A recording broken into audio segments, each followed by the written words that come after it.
मुझे बड़े पीर दस्तगीर का एक वाक़या याद आ रहा है। उसको अर्ज़ करके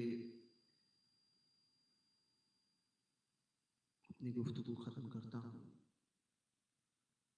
हुज़ूर बड़े पीर दस्तगीर रज़ियल्लाहु तबारक व तआला अन्हु के एक मुरीद थे जो मुल्क शाम के बाशिंदे थे, मुल्क शाम में रहा करते थे।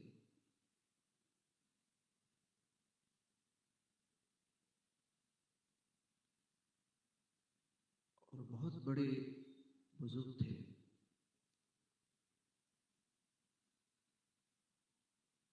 हज़ार मुरीदीन थे उनके।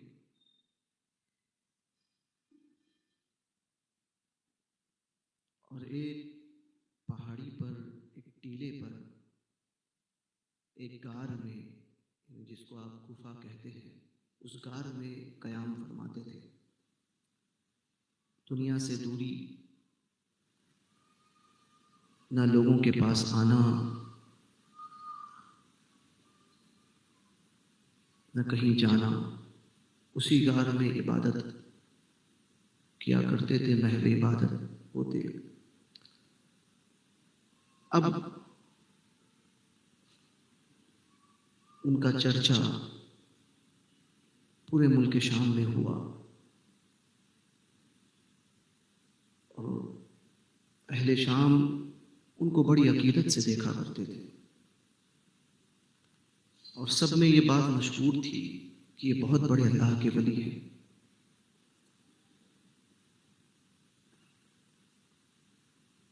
उनका एक मुरीद था,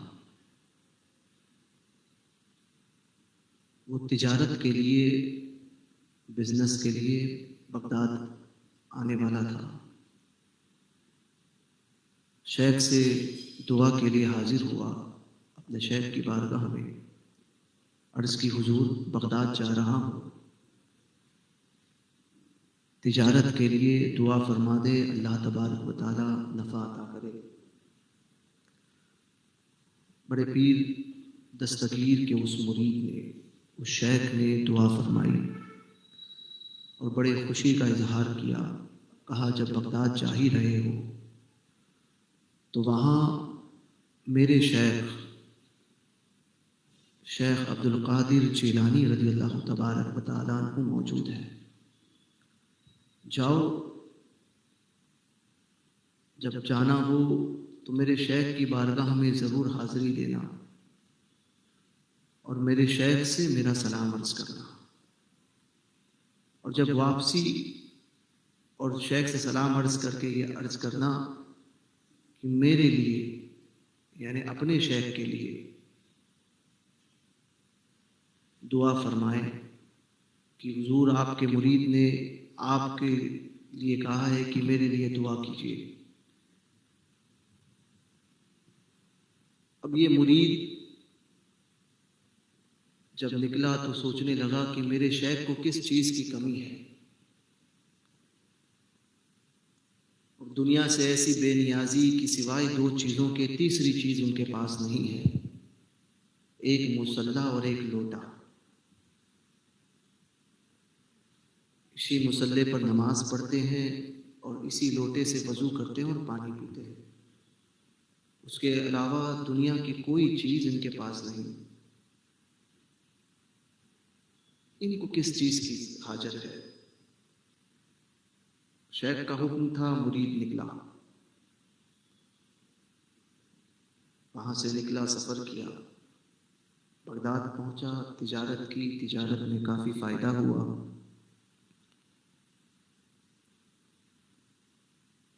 जब लौटने लगा तो शेख की बात याद आई कि मेरे शेख की बारगाह में ज़रूर हाज़िरी दे देना। सोच रहा था कि मेरे शेख इस कदर दुनिया से बेनियाज है तो मेरे शेख के शेख, मेरे पीर का आलम क्या होगा।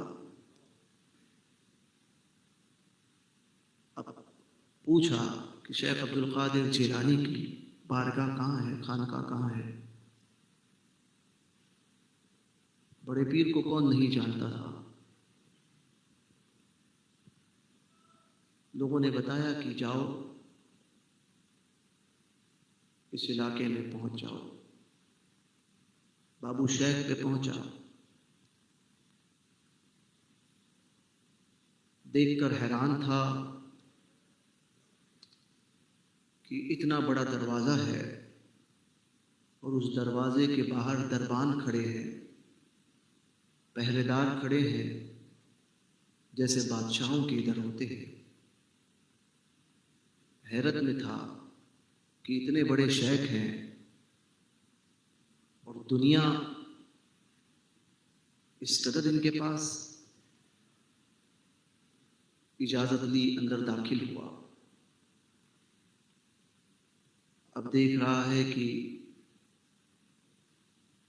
लोगों का तांता बंधा हुआ है। एक तरफ लंगर पे लंगर चल रहा है, दूसरी तरफ लोग कतार में खड़े हैं नजराने लिए हुए।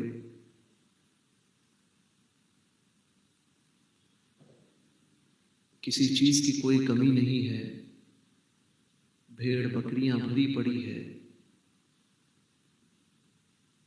तमाम चीजें मौजूद है। सोचने लगा, या अल्लाह, किस कदर दुनिया यहाँ पर है और एक मेरे शेख हैं जिनके पास कुछ भी नहीं। ये दिल में ख्याल अंदर दाखिल हुआ। कुछ देर बैठा, पूछा गया, कहाँ से आए हो? कहा, मुल्क शाम से।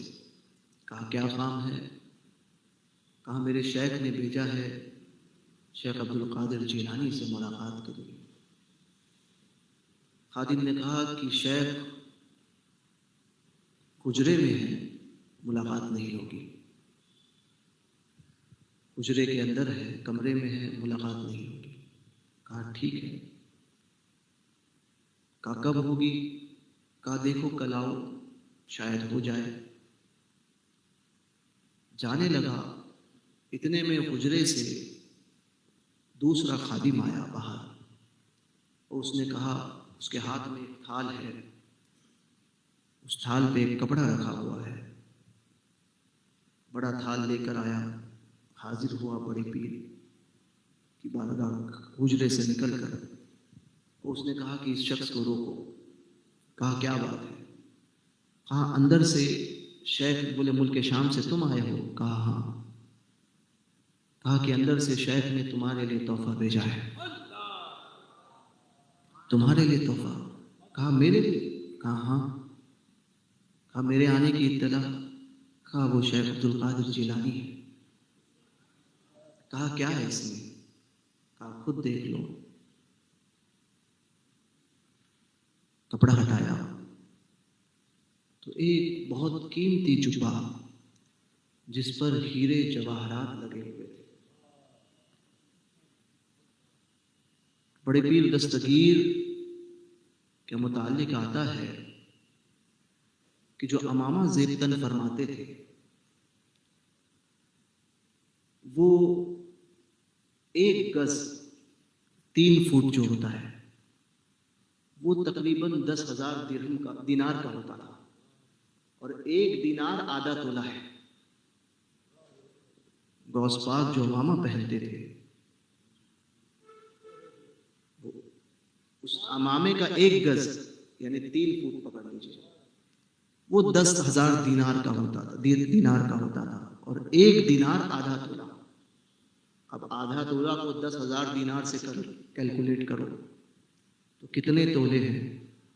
और अमामा कितना बड़ा होता है? 1 फुट जो है, 3 फुट जो है वो इतना बड़ा है। और फिर बड़े पीर का अमामा कितना बड़ा होगा, यानी उस वक्त के बादशाह भी जिस चीज को लेने से कतराते थे बड़े पीर वो लिबास से तन फरमाते थे। तो हीरे जवाहरात जब देखे उसने तो कहा, ये क्या है? कहा, ये शेख का जुब्बा है। कहा शेख का जुब्बा इतना महंगा? कहा हाँ। कहा शेख ये पहनते हैं? कहा जी। दिल में सोचने लगा, एक मेरे शेख है कि जिनके पास पहनने के लिए एक तहबंद है और एक ऊपर चादर है, वो भी फटी हुई है, कितने पैबंद लगे हुए हैं, और इनका हाल ये है कि ये इनके कपड़ों पर हीरे जवाहरात लगे हुए हैं। कैसी दुनिया गालिब है, कैसी दुनिया गालिब है, दिल में सोच रहा है। लेकिन खुश भी है कि इतना महंगा जुब्बा हाथ आया है, जाता हूं इसको बेचता हूं। लेकर गया बाजार में बेचने के लिए। बगदाद के बाजार में पहुंचा, दुकान में जैसे ही पहुंचा है, हाथ में जुब्बा है। दुकानदार की नजर जैसे ही शेख के जुब्बे पर पड़ी है, हाथ बांध कर खड़ा हो गया। कहा ये किसका जुब्बा लाए हो? शेख का। कहा शेख अब्दुल किसका है? शेख अब्दुल कादिर जिलानी का। कहा हाँ। शेख का जुब्बा है? कहा यहां लेकर आए हो? कहा किस लिए? कहा इसे बेचना है। कहा शेख का जुब्बा बेचना है? कहा हाँ। फौरन कहा कि बगदाद के मालूम नहीं होते? तो उसने कहा हाँ, मैं मुल्क शाम का रहने वाला हूं। ताजिर ने कहा पलट कर कि तभी इसको बेचने की बात कर रहे हो? तो कहा मुझे इसको इस कीमत में बेचना है। ताजिर ने कहा खामोश रहे। उसने पूछा कि किस कीमत में दोगे, कि इसकी कीमत क्या दोगे? ताजिर से पूछा। ताजिर ने कहा कि खामोश रहे, इस शेख के इस जुब्बे की कीमत पूछता है, तू बोल तुझे क्या चाहिए, जो तू कहेगा वो तुझे दे दिया जाएगा। रकम उसने बता दी, उतनी कीमत उसको अदा की गई। बड़ा खुश था कि इतना फायदे का सौदा हो गया। देकर आया, वो दिन गुजरा, दूसरे दिन फिर शेख से मुलाकात के लिए गया। फिर बड़े पीर की बारगाह में हाजिरी हुई। हाजिरी होने के बाद पूछा कि शेख से मुलाकात? कहा आज भी शेख अपने हुजरे से बाहर नहीं आएंगे, शायद मुलाकात कल हो जाए। कहा ठीक है। जाने लगा, एक खादिम ने रोका, रुक जाओ। शेख ने रुकने के लिए कहा है, रुका। अंदर से फिर एक थाल आया। कहा कि शेख ने ये तोहफा तुम्हें दिया है। कहा आज भी तोहफा? कहा हाँ। कहा आज क्या है पता नहीं, देख लो। कपड़ा हटाया, फिर हैरान है कि जो जुब्बा कल मार्केट में बेचा था, वही जुब्बा फिर थाल में सच कर आया है। कहा ये ले लो। फिर हैरान। कहा शेख ये पहनते हैं? कल बेचने के बाद किसने फिर वापस लाकर दे दिया? अब हैरान है, दिल में ख्याल है। जुब्बा लिया, फिर लेकर मार्केट पहुंचा। कहा अब और फायदा होगा। मार्केट में आके किसी और दुकानदार के पास पहुंचा। कहा कि अगर आज वापस उसी के पास जाऊंगा तो शायद रुसवाई हो। फिर पहुंचा किसी और दुकानदार के पास। जैसे ही दुकानदार ने जुब्बे को देखा, हाथ बांध के खड़ा हुआ। कहा कि हाथ में क्या लाए हो? कहा शेख का जुब्बा। कहा हम भी जानते हैं, मगर क्यों लाए हो? कहा इसे बेचना है। फौरन कहा तुम बगदाद के मालूम नहीं होते? कहा जी, मुल्क शाम का रहने वाला हूं। कहने ही वाला था कि इस कीमत में दूंगा। तो कहा कि बोलो तुम्हारी तमन्ना क्या है, जो कीमत तुम चाहोगे वो तुम्हें दे दी जाएगी। उसने अपनी कीमत लगाई। कल से ज्यादा भाव में उसे फरोख्त किया, मिल गया। पैसे लिया, बड़ा खुश था। दूसरा दिन गुजर गया, तीसरे दिन फिर शेख की बारगाह में फिर अर्ज की कि हुजूर से मुलाकात करनी है। सारे मामलात देख रहा है, दिल में सोच रहा है दुनिया कैसी गालिब है यहाँ पे। तीसरे दिन फिर आया, खादिम ने कहा कि आज भी शेख अपने हुजरे से बाहर नहीं निकले हैं, अब शायद शाम में मुलाकात हो जाए, रात में या कल मुलाकात हो। कहा ठीक है, कल तो वापसी है मेरी। जाने लगा, फिर रोका गया, फिर अंदर से एक थाल आया, उस थाल को पलट कर देखा, फिर वही छुपा, फिर उसको मिला, फिर लेकर गया बाजार के आखिरी कोने में किसी तीसरे ताजिर को। वो भी देखकर खड़ा हुआ और फौरन कहा कि जो कीमत कहना चाहता है, लेना चाहता है, बोल, मैं इसे लेता हूँ। ताजिर ने उसे लिया, सर पे रखा, चूमा, आंखों से लगाया। आज का दिन भी गुजर गया, चौथा दिन है, अब हाजिर आया है। और अब जैसे ही पहुंचा, अब शेख अपने हुजरे से बाहर निकल रहे हैं। शेख के चेहरे को देखकर हैरत में है कि इतना नूरानी चेहरा, और फिर और हैरत में कि ये दुनिया से, मेरा शेख दुनिया से इतना दूर है और शेख का लिबास इतना बेहतरीन, इतना उम्दा है जो दूसरों को मैसर नहीं आता। उस लिबास को शेख ने पहना है। हैरत में था। शेख बाहर आए, सलाम अर्ज किया, जवाब मिला। पूछा कि मुल्क शाम से आए हो? कहा जी हुजूर। कहा बताओ क्या काम है? कहा हुजूर, मेरे शेख ने आपको सलाम अर्ज किया है और मेरे लिए दुआ के लिए कहा है। बड़े पीर ने सलाम का जवाब दिया और कहा मेरा भी सलाम कह देना। अब बड़े पीर के हाथ उठते हैं। बड़े पीर के हाथ उठे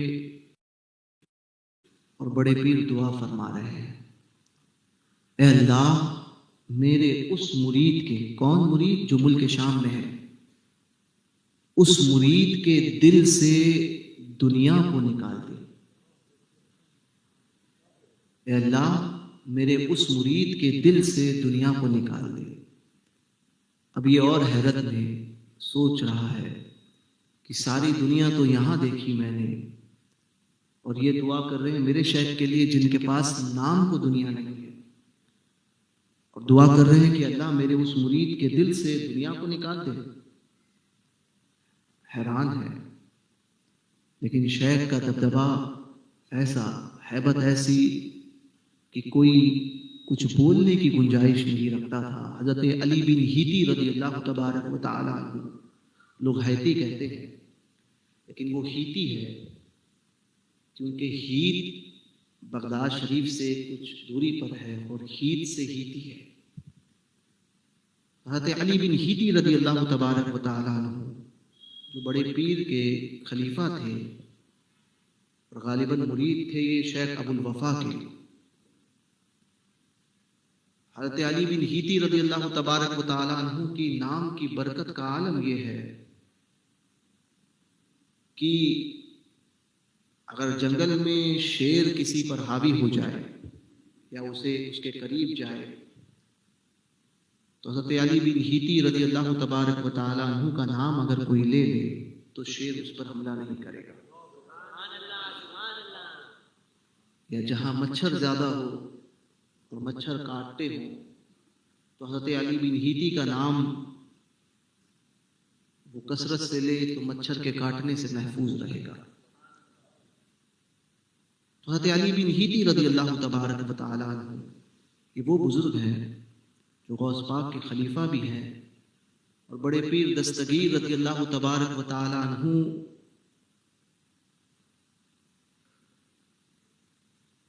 का ऐसा फैजान है इन पर कि बड़े पीर दस्तगीर फरमाते हैं कि दुनिया के सारे औलिया मेरे यानी शेख अब्दुल कादिर जिलानी के दस्तरखान खान के खोशाची हैं। दुनिया के सारे वली मेरे दस्तरखान के खोशाची हैं और मैं अली बिन हीती के दस्तरखान का मेहमान हूं। तो ये मकाम है हजरत अली बिन हीती का। और अदब का आलम क्या है? बगदाद शरीफ से तकरीबन 250 मील की फासले पर है हीत। एक मर्तबा हीत में हजरत अली बिन हीती रज़ी अल्लाह तबारक व तआला अन्हु सवार हो रहे थे घोड़े पर। उनके मुरीदीन साथ में थे। तो घोड़े पर सवार हो रहे थे, पैर रखकर बैठने ही जाने वाले थे कि अचानक उतर गए और हाथ बांध करके खड़े हो गए, सर को झुका लिया। कुछ देर खड़े रहे, उसके बाद में घोड़े पर बैठ गए। मुरीदों ने ये अजब मामला जब देखा हज़रत अली बिन हीती का, अर्ज की हुजूर क्या बात है? अचानक चढ़ते हुए आप रुक गए, हाथ बांध करके खड़े हुए और फिर चढ़ गए। कहा कि जिस वक्त मैं घोड़े पर सवार हो रहा था मैंने देखा कि शेख अब्दुल कादिर जिलानी बगदाद में अपने खच्चर पर सवार हो रहे थे उसी वक्त। तो मैंने इस बात को बेअदबी जाना कि शेख के साथ उसी वक्त में सवार हो जाऊं और शेख खच्चर पे हो और मैं घोड़े पर बैठूं। इसी वजह से मैंने कुछ देर मैं रुका और जब शेख सवार होकर आगे बढ़े तब मैं बैठ गया। तो ये अली बिन हीती रज़ी अल्लाह तबारक व तआला अन्हु जब बड़े पीर की बारगाह में हाजिरी देते थे तो सबसे पहले पानी का छिड़काव करते थे आंगन में, फिर झाड़ू लगाते थे, फिर पानी का छिड़काव करते थे और हाथ बांध करके खड़े होते थे। और जब जाते थे तो मुंह में पत्थर रख के जाते थे, मुंह में कंकरियां रखकर जाते थे और खामोश रहते थे। बड़े पीर दस्तगीर पूछते कि अली बोलते क्यों नहीं, कुछ बोलो कुछ बोलो। तो फिर पत्थर निकाल कर अर्ज करते, हुजूर पहले कह दीजिए अमान दे, अमान तुम्हारे लिए अमान है। बड़े पीर फरमाते कि जाओ तुम्हारे लिए अमान है, कुछ बोलो, तुम क्यों नहीं बोलते? तो अर्ज करते, हुजूर डर लगता है आपकी बारगाह में लब खोलने से कि अगर मेरा लब खुल गया और कोई जुमला आपके बारगाह के लायक ना हो या मेरी आवाज आपकी आवाज से ऊंची हो जाए तो अली ने जो कुछ कमाया है जिंदगी भर वो सब कुछ एक लम्हे में खत्म हो जाएगा। ये अदब था हजरत अली बिन हीती का। तो गौस पाक की हैबत को देखकर वो कुछ कह नहीं सका। अर्ज गौस पाक ने फरमाया जाओ। अब जाने लगा तो कहा कि रुक जाओ। थाल फिर सच के आया और उसे दिया गया और कहा कि अब ये शेख को दे देना तुम्हारे। खोला तो देखा वही छुपा है, लेकर पहुंचा है। अब जैसे ही पहुंचा मुल्क शाम, घर से फारिग होकर शेख से मुलाकात के लिए गया। अब शेख से जैसे ही मुलाकात हुई, शेख ने देखा, मरहबा कहा बताओ। शेख की बारगाह में हाजिरी हुई। कहा हुजूर हाँ हुई। कहा मेरा सलाम कहा हाँ हुजूर। और शेख ने भी, बड़े पीर दस्तगीर ने भी आपको सलाम कहा है। कहा माशाअल्लाह। कहा ये बताओ। कहा हुजूर मगर एक बात समझ में नहीं आई, आप दुनिया से इतने दूर है और सारी दुनिया मैंने वहां देखी, लंगर है और लोगों के नजराने हैं, नजराने पे नजराने लोग पेश कर रहे हैं और इस कदर दुनिया गालिब है, दरबान है, यहाँ पर दुनिया ही नहीं। और शेख से मैंने कहा आपके लिए दुआ करें जो आपने मुझसे कहा था। तो शेख ने दुआ की, कहा रुक जाओ। शेख ने दुआ की मेरे लिए, कहा हाँ। कहा दुआ बाद में बताना, पहले बताओ कि जिस वक्त तुमने कहा था कि मेरे लिए दुआ करना, तो क्या ये वक्त वो था, ये दिन था, ये वक्त था? कहा जी हुजूर यही वक्त था, यही दिन था। कहा अल्हम्दुलिल्लाह। आंखों से आंसू जारी है। कहा बताओ क्या दुआ की? शेख ने तो अर्ज की, हुजूर शेख ने दुआ की कि अल्लाह मेरे उस मुरीद के दिल से दुनिया की मोहब्बत को निकाल दे। शेख की आंखों से आंसू जारी है। कहा मेरा शेख है। कहा हुजूर क्या बात है? बोले हुजूर वहां सारी दुनिया देखी है। कहा तू दुनिया में बार बार वहां ये ख्याल कर रहा था कि यहाँ दुनिया गालिब है, यहाँ दुनिया गालिब है। मेरे शेख खामोश तबलीग कर रहे थे और तेरे दिल में जो सवाल था उस सवाल का जवाब तुझे दे रहे थे। 3 दिन तक यही जुब्बा तेरे पास आया? कहा जी हुजूर यही आया। कहा यही तो तेरे सवाल का जवाब था कि जो इतना कीमती लिबास पहने उसके नजदीक उसकी कदर क्या होगी कि 3 दिन उनके पास वो कीमती लिबास जाता रहा, उसके बावजूद तुम्हारे पास भेजते रहे, उसके बावजूद तुम्हारे पास भेजते रहे। और जानते हो मेरे शेख ने मेरे लिए दुआ की कि अल्लाह उसके दिल से दुनिया की मोहब्बत को निकाले। तुम समझते हो कि सारी दुनिया से मैं दूर दूर हूं, मेरे पास सिर्फ 2 चीजें हैं, एक लोटा और एक मुसल्ला, मगर इसकी मोहब्बत मेरे दिल से ही नहीं जा रही थी। जब भी मुसल्ले पर खड़ा होता तो नमाज की हालत में या तिलावत में बार बार एक ही ख्याल आता कि मेरा लोटा लेकर कोई भाग ना जाए, अगर ये चोरी हो जाएगा तो फिर मैं पानी कैसे पीऊंगा, वजू कैसे करूंगा। और जब लोटा लेकर वजू के लिए पहुंचता, पानी पीने के लिए पहुंचता, तो दिल में ख्याल आता कि एक ही मुसल्ला है, अगर वो कोई लेकर भाग गया तो मैं क्या करूं। मैंने बारहा इससे तौबा की, दूर रहने का इरादा किया, मगर ये मोहब्बत जो है इस चीज की मेरे दिल से जा नहीं रही थी। जिस दिन शेख ने दुआ फरमाई कि अल्लाह इसके दिल से दुनिया की मोहब्बत को निकाल दे, ना मेरे नजदीक इस लोटे की मोहब्बत बाकी रही, ना इस मुसल्ले की मोहब्बत बाकी रही। तो दुनिया, शेख तबलीग फरमा रहे थे कि दुनिया मेरे पास जरूर है मगर मेरे दिल में नहीं है, मेरे दिल में इसकी कोई हैसियत नहीं है, मेरे दिल में इसकी कोई कीमत नहीं है। और जो इस फलसफे को समझ गया वो कामयाब हुआ, जो इस बात को समझ गया वो कामयाब हुआ, जो इस बात को समझ गया कि दुनिया की हैसियत कुछ भी नहीं है, हम सबको एक दिन इस दुनिया को छोड़कर जरूर जाना है।